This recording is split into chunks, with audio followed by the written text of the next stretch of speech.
All right, here we go. Let's talk about the St. Louis Cardinals. We talked about the beginning of the show how Dansby Swanson was probably one of the biggest free agency splashes. Well, Wilson Contreras was also a huge splash because he probably had to fill the biggest role in baseball this offseason, and that was filling the shoes of Yadier Molina. They get it inside the division. That is really interesting because if you know anything about St. Louis baseball, when they get a free agent, they usually just hold on to them for a very long time. So they feel like Wilson Contreras is the guy that is going to probably finish his career in the red uniform. I'm really, really excited about Wilson Contreras being behind the plate for St. Louis. I do think that that is a great addition. I mean, I think I've had some conversations. I have some really close friends who are St. Louis fans. When we talk about it, I thought that the best possible situation was to go and get Contreras, obviously without a trade. This was a great pickup for St. Louis. They did lose Jose Quintana in a trade or in free agency to the Mets. I don't know if that's a huge thing for them. However, there has been a lot of question marks for St. Louis with the rotation. We'll get into that in a minute. But first, what is your thoughts about Wilson Contreras moving over to St. Louis, and how do you feel about him fulfilling the next? I mean, is he the next Yadier Molina for this team that could be there for the next 5-10 years plus? Well, he'll be there for 5 for sure, right. But he's not going to be the next Yadi Molina. I don't think because let's be real, and this is no disrespect to Yadi Molina or anybody in St. Louis or any fans in St. Louis, but Yadi Molina was only that valuable to the St. Louis Cardinals. Okay. He meant more to the Cardinals than to any other team or to any other fan base, right? So there's that, kind of the icon that is Yadi Molina. It's very kind of regional. I'll put it that way. You're right. No, true, yeah. So he's not going to be able to, Wilson Contreras is not going to be able to replace that, right? And that would be his biggest mistake if he went in there and said, I now have to fill Yadi's shoes, right? And if the St. Louis Cardinals were smart, they would put his locker on the opposite side of the room from Molina's, like erase any kind of connection, right? Because you're not going to be able to do that. Is he going to be able to replicate Yadi's numbers, in his prime? Yeah, absolutely. On both sides of the ball, he's an excellent replacement for Yadi Molina. The problem is that it's not going to appear that way, and almost no matter what he does, right? Because Yadi is such an icon in St. Louis, and that's the one thing I think of. Like, yep, they've got a great replacement, probably the best replacement they could have found, but it's still not. And just like Albert Pujols, don't even try. Do not even try to replace Albert Pujols. Let him walk off into the sunset. He had probably the best end to his career that anybody could have envisioned, especially after the previous few seasons, right? So don't even try. Just let him go. But Yadi Molina, you got to replace it. Like, you have to try, and you have to. So the St. Louis Cardinals were kind of stuck because they're not going to not do anything, but they're also, no matter what they do, we're not going to replace Yadi. So it was an interesting move, but it was kind of like the only one they really could have made, if we're being realistic. Now, as far as their pitching staff goes, Christian, that is a big question mark. Yeah, super big question mark. And you're right about Yadier Molina and the shoes filled and the regional legacy, if you will. I think they had to do something, though. I think they had to add a catcher, not just because of the whole Yadi thing. I just don't think they had enough talent on the roster for a catcher position. So I like what Wilson Contreras is going to add to this team. I think it makes them better. And I'm completely 100% with you. I don't think they have to replace Albert Pujols. He had a great season for what it was. I think when he was signed initially, I think there was some thoughts that maybe he might get DFA'd at some point, right? So whatever he did and had the season he had was just a nice feeling, and it was great. So they were very happy to where that was at. They don't need to replace Albert Pujols. Yes, let's talk about this pitching rotation because it needs to be discussed.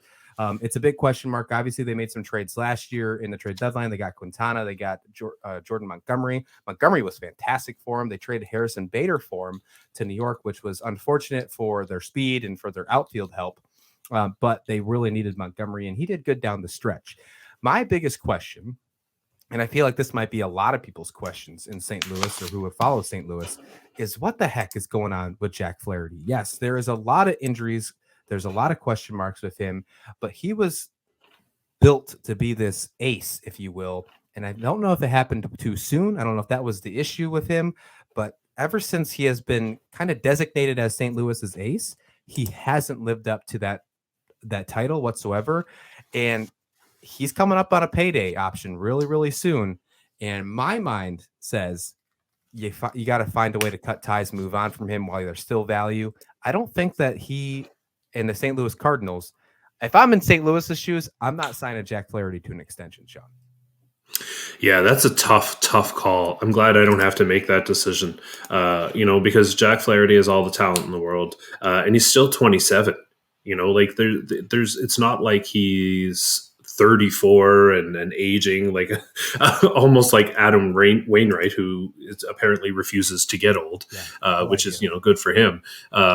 It's just such a fascinating thing with him because I'm just looking now at the innings. We're going to throw out 2020, but even in 2020, only 40 innings.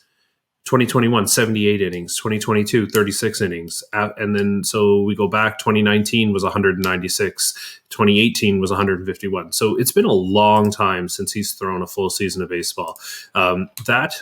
That is going to impact, and he's a free agent at the end of the 2023 season. That's going to be tough. Do you even give him a qualifying offer? I personally don't do it. And exactly your stats alone tell me exactly why. The last 3 seasons, or 2.5 seasons, if you want to count COVID years a half year, those last 2.5 seasons, innings wise, don't even add up to his inning total in 2019, which wasn't even a full season of innings from this guy. So yeah, I just can't do it. Because that he's going to want number one ace money. And I think he deserves it because I think he just needs a change of scenery. I think he can get back to where he needs to be. But if I'm St. Louis and I've already seen the injuries, unless you know a lot more, because I mean, we don't know behind the scenes. We don't know what their training department's doing, all that stuff with Flaherty.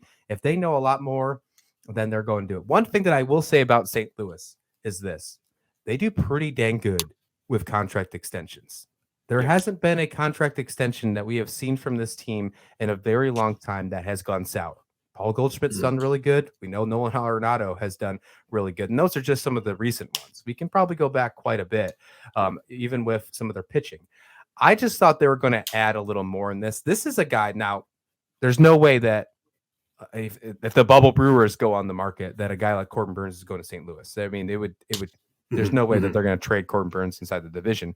But this is a guy, or this is a team that, if one of those guys from Miami come on the market, I feel like the Cardinals are going to be all over them. Absolutely, all over them. And I would take that even a step further, Christian, and I would add that it's almost Miami and St. Louis are almost a perfect fit, right? Because Miami needs outfielders. St. Louis, all winter, we've been hearing about Dylan Carlson and Lars Nootbaar and Tyler O'Neill, and they have depth in the outfield position, right? And they need starting pitching.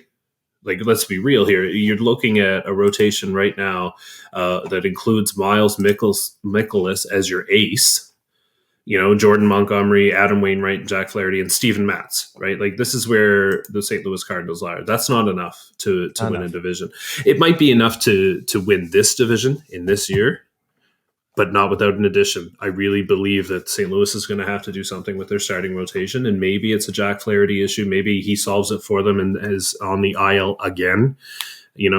Maybe he comes back and they can save them, but who knows, right? That's a lot of maybe. I agree that I think they need to be looking at that rotation, and I would be looking to Miami and using one of the outfielders as bait there. There might be a really good fit with those two teams.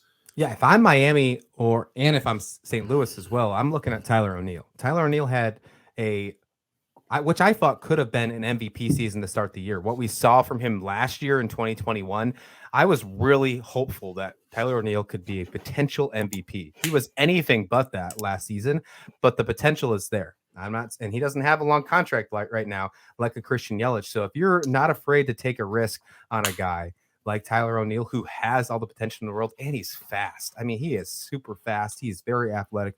At the worst, you're going to get probably one of the best defenders in all of baseball in the outfield. I'm going for Tyler O'Neill. And I think St. Louis, compared to Dylan Carlson, compared to Lars Nootbaar, would probably rather part ways with them because I think he's closer to a contract and they got to keep spending money and pay attention to all those other infielders in there. St. Louis has a young core as well. So my guess is that if any outfielders on the move for St. Louis, it's Tyler O'Neill. And I'm right with you. I think Miami is a perfect fit for a guy like him to move over for some arms.